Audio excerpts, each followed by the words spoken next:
Welcome to the Studio Success Formula Podcast, the business school for dance studio owners. And now for your host, Clint Salter.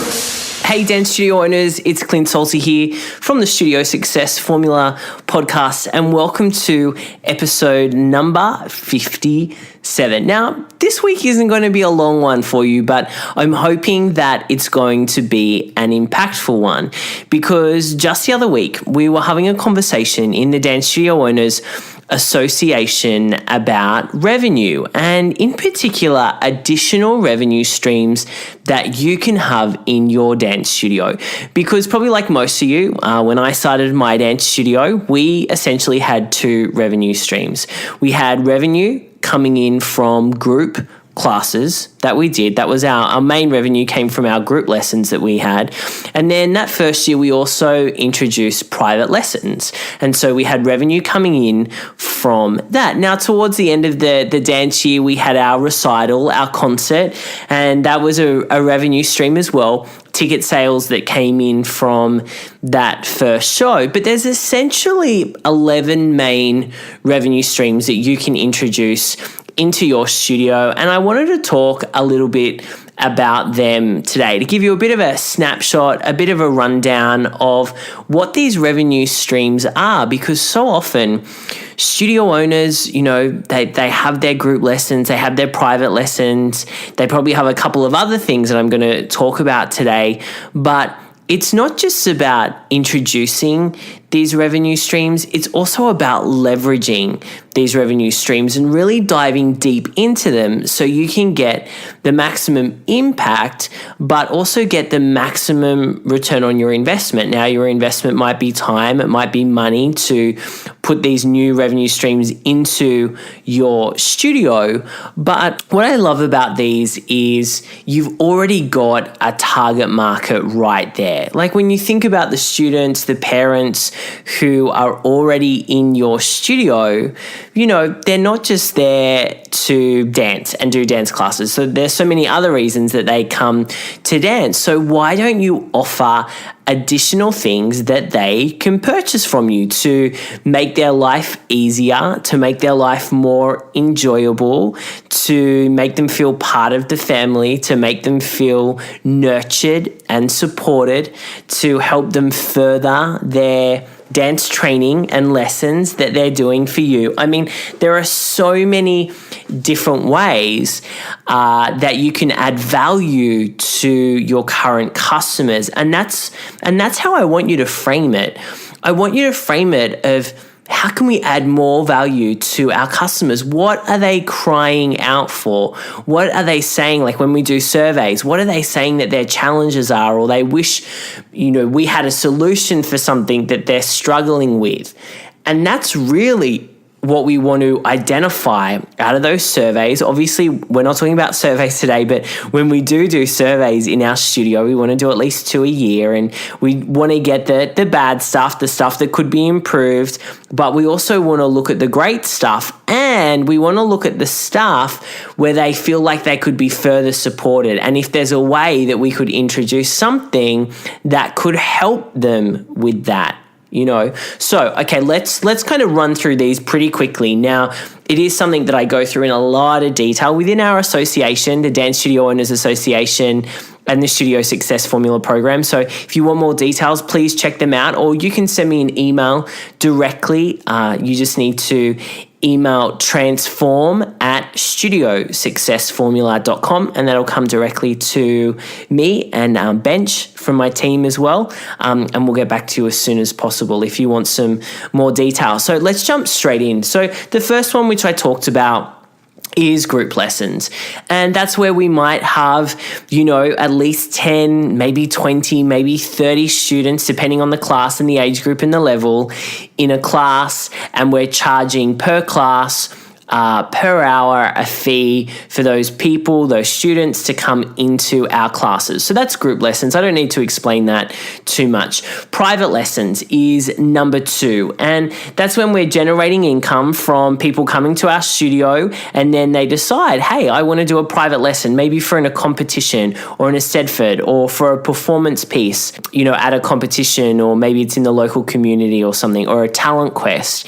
And so hopefully that's not you, the studio owner, teaching these private lessons. It should be another teacher, because remember, time is one of the most valuable things that we have in our lives and our business. And it's not a super high value task. Although with private lessons, I talk to a lot of owners that like, Clint, but it's great money for me to do, a private lesson.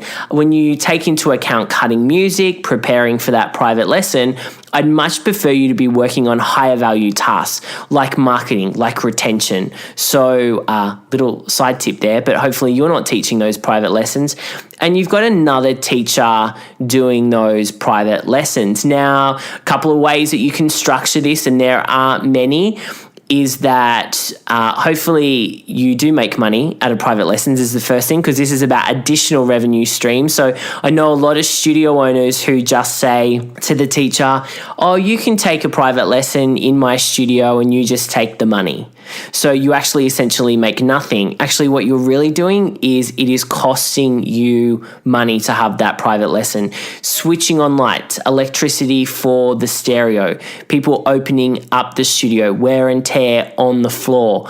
I mean, it all adds up. And why it might not seem like a big amount of money, the compound effect, which Darren Hardy talks about in his book, The Compound Effect, is that over time, the same action over and over again is going to give us an outcome. And so if you're getting your teacher in there teaching private lessons for free, teaching for free in terms of you're not getting any money, but they're obviously getting paid, that's eating into your bank account. So one structure you can do is charge the teacher an hourly fee, and then the teacher can charge whatever they like.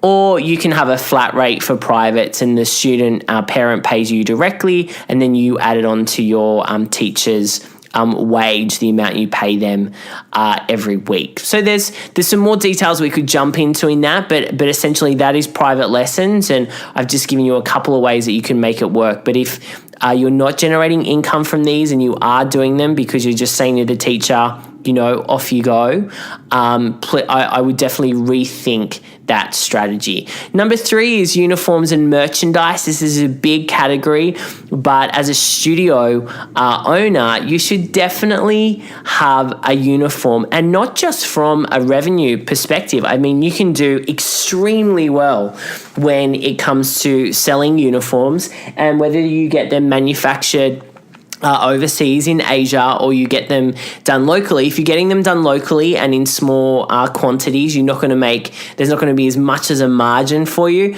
on those uniforms, but I would definitely suggest you start looking into it and start talking to other studio owners. I mean, I know in the association we're continually talking about where people are sourcing, uniforms and merchandise from, and so talk to your dance studio owner friends about what they're doing, or you can join our association. Love to see you in there, so that you are getting the best deal essentially as possible. And then there's merchandise, and if you've listened to this before, I'm a big fan of limited edition merchandise. So you should have uniform staples, like a foundation range that is your uniform, and then every quarter, every few months, have limited edition merchandise that you sell, but it's only available for a certain amount of time. It's at a premium in terms of the cost, and there's only a certain amount available as well. That is a great revenue generator for studios.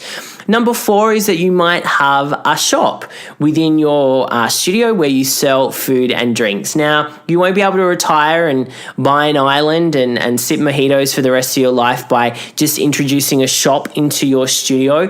But again, it's also adding value to the customer, the consumer, which is your dance student and parents. So I know one of our members, they have a coffee machine in their studio, which they introduced last year, and their parents absolutely love. And so they've got one of the mums actually runs that, on a Saturday and some afternoons, and they do a little contra deal with the mum, for lessons, and the mum makes coffee. But not only is that, does that make a little bit of money, you can make good margins on coffee, but the parents love it. So you've also got to think around some of these things around retention as well. And so, offering food and drink, I think is really great, especially if you're a studio that has students that are living there, 4, 5, 6, maybe 7 days a week at your studio. It's important that you've got something there for them, so that, they can snack on food and they can be well hydrated. And I'm not talking about, having Coke and chips and sweets and things that are not, really junky. Have some things that they obviously like and they enjoy, but try and make them as healthy as possible. Number 5 is running workshops. So, summer camps, workshops with guest teachers. There's a couple of things you can do here. You can run, workshops with internal teachers. You can run workshops with external teachers, bring in a guest name. You can brand the workshop so that it doesn't really come under your dance studio's banner. It's not like, Jazz Hands Dance Studio presents these teachers. You actually call the workshop a name, Explosion Dance Experience. And then you market that to the broader community, and that it could be it would be a revenue generating experience. You could also talk to your other local dance studio owners. Hope you've got a good relationship with most of them, probably not all of them, but with most of them I'm sure you do. And you guys could put on a workshop together. Maybe 3 of you get together and put on a big workshop so that you are generating a good size income. You've got a big list. So when I say list, I mean database. So 3 dance studios coming together. There's a lot of power there, and you create something amazing for the community as well. You can then get publicity for that workshop, and the list goes on, which is going to reflect really well on you and your studio. Number 6 is venue hire. If you own your own venue, your own space, and you're leasing your own space, I'm sure there's a lot of what I call white space that you have during the week, which essentially is just time when the studio is not being used, but it's still costing you money. Even it just sitting there with no lights turned on in your place, it's still costing you money. So why not hire out that venue? Maybe there is like local business networking groups that need to meet somewhere. Maybe there's a Pilates person that could come in. Maybe there is schools that want to, come in and rent your, hire your space for maybe sport or something.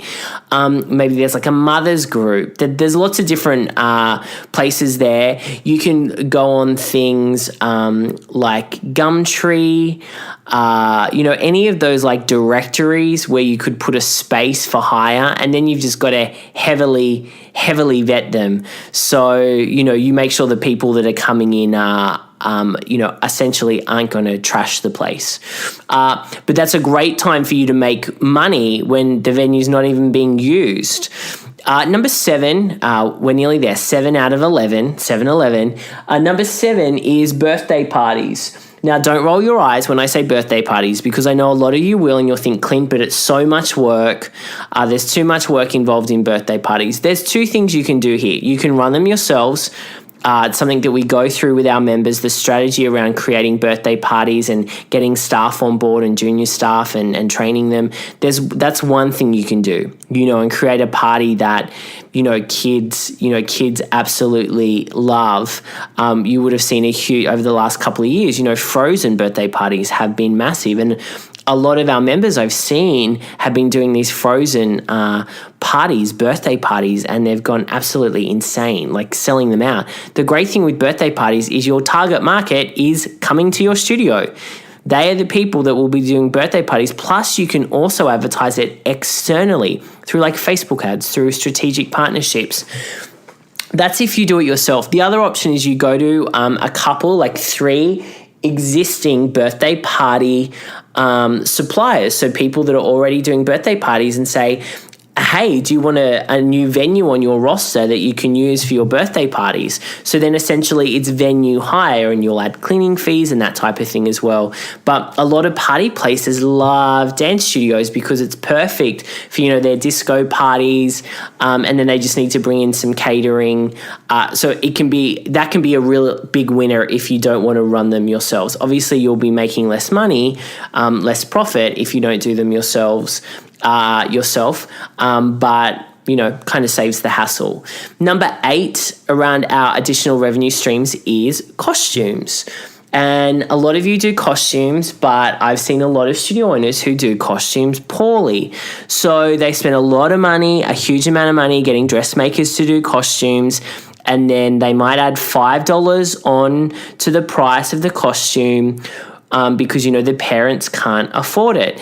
Now, the problem with that is that $5 doesn't even cover the time and energy that you or your office staff have spent on putting the whole kind of costume experience together.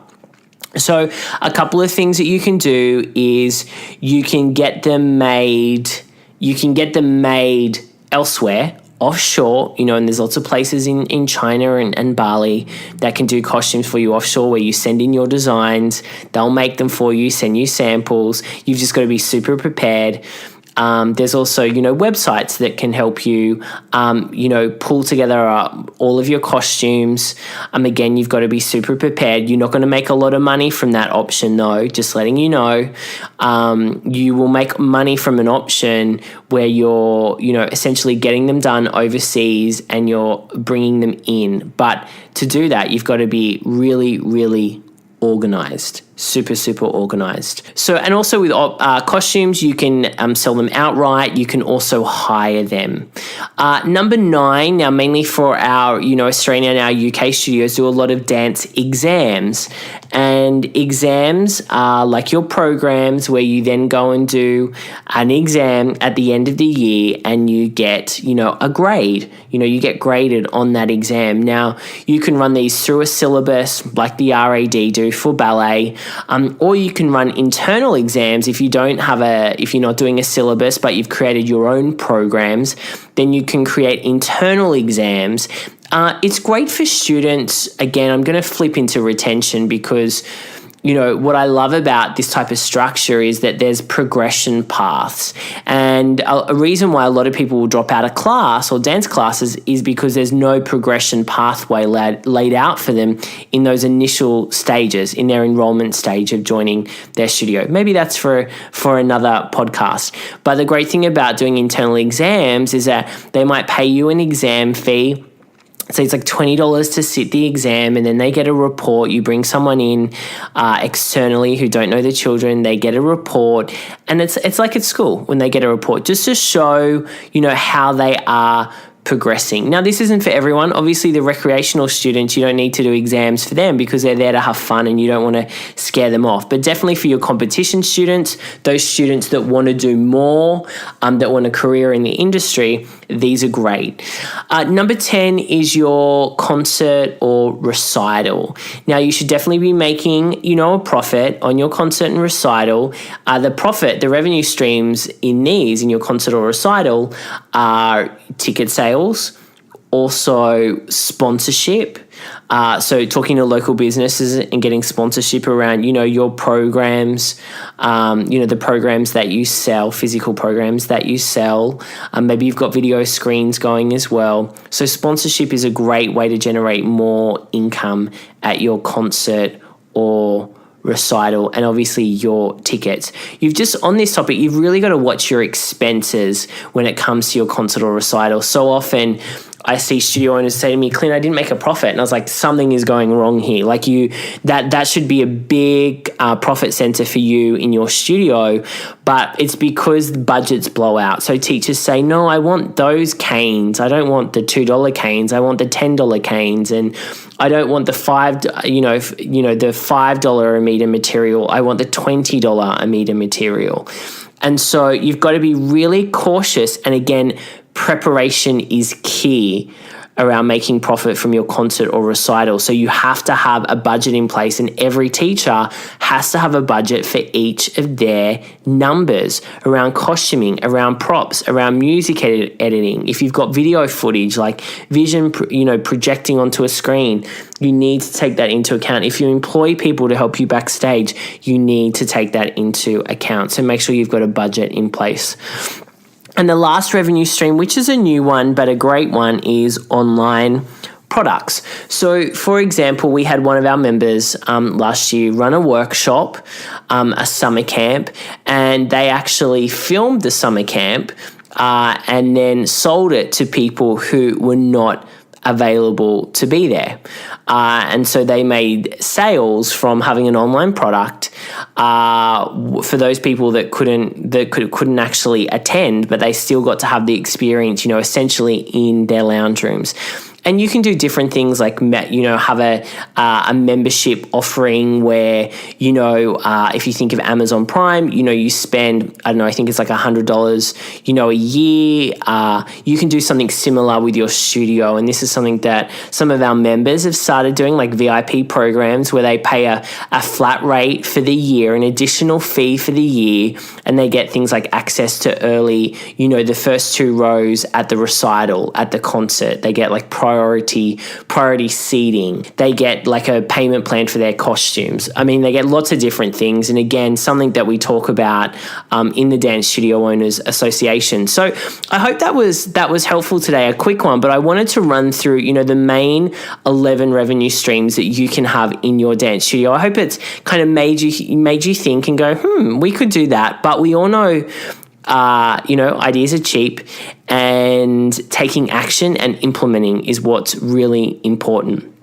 So I'd love to hear from you. Jump over to our Facebook page and let us know, what revenue stream are you going to implement over the next 30 days in your dance studio? There's a little challenge for you. The next 30 days, what are you going to get up and happening? What are you going to research? What are you going to find out more about and take action? I mean, this is a high value task. This is what you as a studio owner should be doing, is working out where you can generate more profit from in your studio.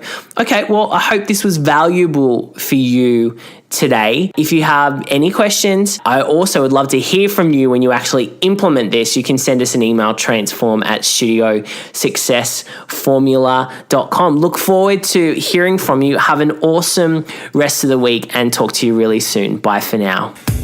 Are you enjoying the Studio Success Formula podcast? Then we'd love for you to share the love. We want to help more dance studio owners become go-to studios, so we'd greatly appreciate you writing us a review on iTunes. For taking the time out to do so, every month, Clint will be selecting one lucky dance studio owner to receive a Power Business Coaching session. Simply visit the iTunes store today, search for Studio Success Formula, click on ratings and reviews, and then write your review. Thanks in advance. Take care, and we'll see you next time.